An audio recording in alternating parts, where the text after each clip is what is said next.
I've heard AI bounce around for a long time, and I think go back sort of 5, 6 years ago, people were talking about AI and recruitment, but people didn't really fully understand the power of AI and recruitment. I think nowadays you've got companies out there who, if you look at Page as an example, they are like an AI marketing assistant for recruiters. They're getting their content published. They've got better use of LinkedIn. They're helping people out. I think that AI and automation are clearly the buzzwords in the industry. People are looking at ways to do things quicker, ways to make things easier. Automation. If you're an agency that's using automation correctly, it's amazing.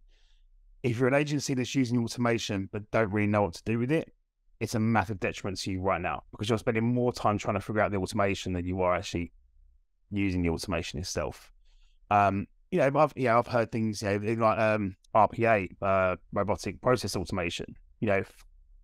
This kind of robot tool that can just take loads of documents and scan things and do jobs that are a lot quicker, that are a lot more laborious.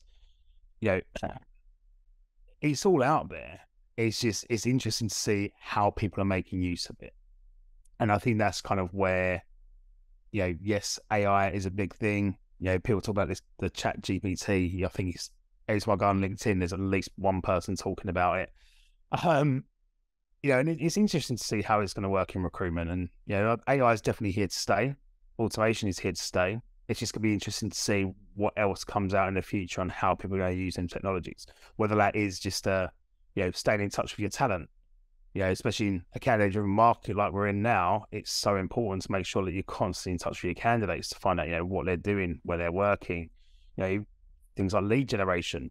Is there something out there that goes through all the CVs and looks at companies and, looks at skills? There's just so many different things that can happen out there in the market.